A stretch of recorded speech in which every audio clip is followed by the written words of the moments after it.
Yo, what's up guys? I'm Alleging Tuna and this is Tuna's Tips, a video series where I cover the upcoming raid bosses in Pokemon Go and give you the best idea of counters to use to maximize your success. That being said, we have the Lake Trio, Uxie, Mesprit, and Azelf all returning into raids starting today, June 1st at 10 a.m. until Thursday, June 15th at 10 a.m. local time. That means there's going to be not one but two raid hours, one on June 7th and the other on June 14th from 6 to 7 p.m. local time.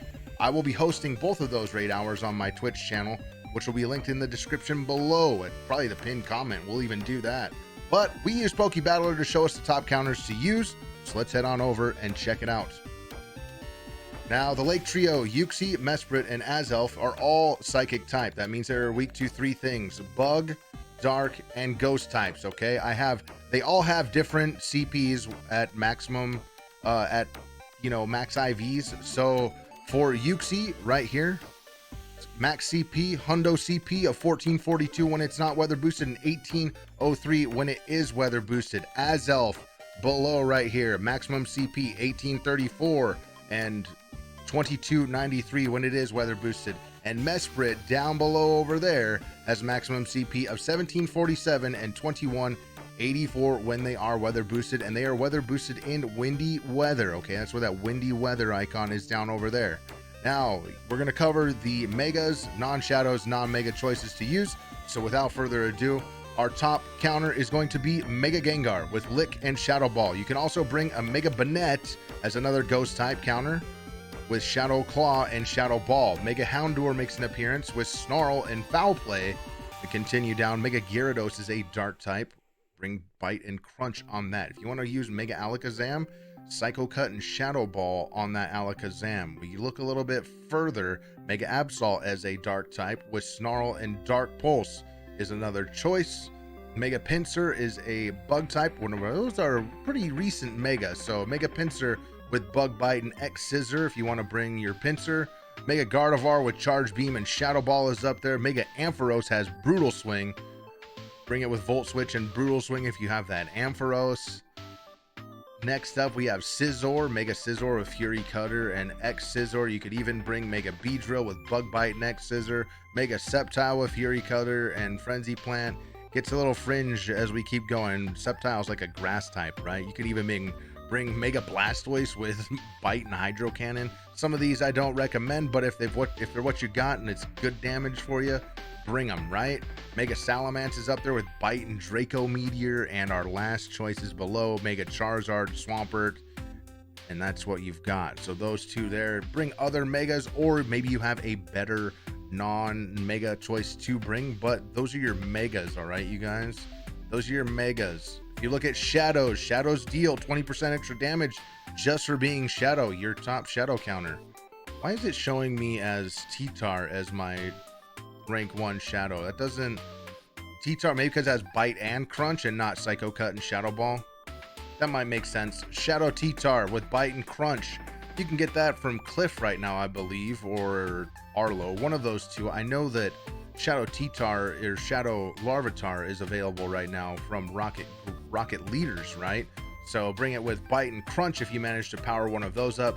We did just have Shadow Mewtwo Raid Day. If you were able to participate in that, it's a pretty good Shadow type Pokemon to bring a Shadow type attacker, right? It is a Psychic type, but it has access to Shadow Ball. Shadow Ball is a legacy move. You would have had to Elite TM over to that, but bring it with Shadow Cut or Psycho Cut and Shadow Ball if you bring your Shadow Mewtwo. Shadow Houndoom is up there with Snarl and Foul Play. Other Shadow choices include Weavile with Snarl and Foul Play, Honchkrow with Snarl and Dark Pulse, Absol with Snarl and Dark Pulse, Raikou with Thunder Shock, and it also gets access to Shadow Ball. Yeah, that doggo with Shadow Ball.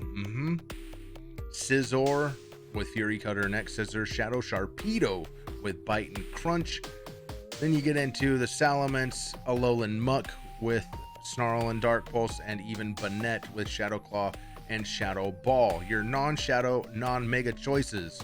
Some that might be better than some of those lower Shadow choices down there. Hydreigon, Bite, and Brutal Swing. Brutal Swing is an Elite TM move, so make sure you put Brutal Swing on it if you've got one of those Hydreigons. Darkrai is up there with Snarl and Shadow Ball. Tina O with Shadow Claw and Shadow Force. It's another Elite TM move, Shadow Force.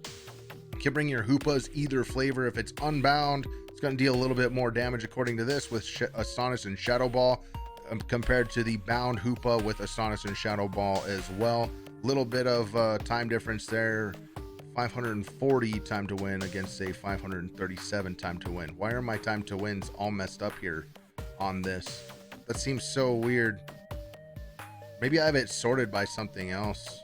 Overall, maybe? Chandelure, Hex, and Shadow Ball will continue.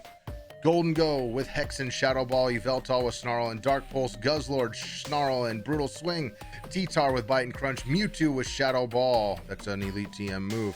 Pheromosa with Bug Bite and Bug Buzz. Lunala. If you powered up your Lunala, Air Slash, and Shadow Ball. Tina. Regular Tina, right? Altered Tina with Shadow Claw and Shadow Force. Zarude's up there with Bite and Dark Pulse. Houndoom with Snarl and Foul Play. Haunch Crow with Snarl and Dark Pulse. Gengar with Shadow Claw and Shadow Ball. Keep going. You got Zoroark with Snarl and Foul Play. Weavile with Snarl and Foul Play.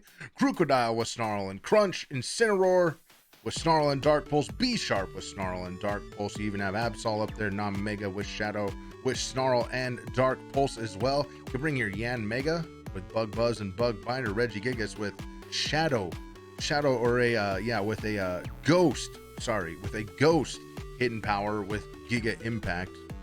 And then your Genesect with Bug Moves, Fury Cutter, and X Scissor. Do not get rid of your Techno Blasts off of your Genesect. Just add a second move, or maybe they didn't have Techno Blast. You can just leave them with X Scissor and Fury Cutter. I'll show you guys the team that I plan on using for these battles. And if you've never built a team before, like the pre-made team for battling against bosses, it's easy. Click the Pokeball at the bottom, go up to Battle, scroll over to Party at the top right, then go all the way down to the bottom here, and you can see my team is going to consist of a Mega Gengar, which is not Mega'd yet, but I do have my team over on the left there. I've got Mega Gengar and a bunch of Shadow Mewtwo's. That's right. I was lucky enough to go and raid with my local community, and we got a lot of Shadow Mewtwo's done. So we've got some, and some I had from before then too. So my Shadow Mewtwo's will all have Psycho Cut and Shadow Ball. It's a good army to have with you, right? Hydreigon is another good choice with Bite and Brutal Swing. Chandelure, don't forget Chandelure with Hex and Shadow Ball. Also, Tina Origin with Shadow Claw and Shadow Force is another good choice. You could even bring Darkrai with Snarl and Shadow Ball. That's gonna do it, you guys. 3 bosses. They're region locked. Remember, Uxie. You can find Uxie in the APAC region. You can find Mesprit in Europe, the Middle East, Africa, and India. And also you can find Azelf in the Americas and Greenland. You can remote raid to them. So make some friends, get some invites over, and hopefully you guys can get those shinies. I host raids every day at twitch.tv/LegingTuna 7 days a week, 4 to 9 p.m. Pacific. I will have Azelf. I am in the Americas region, so I will have Azelf. But if you'd like to come over, join in for some raid hours, hang out, I'd love to have you. Stay safe out there. We'll see you next time. Peace.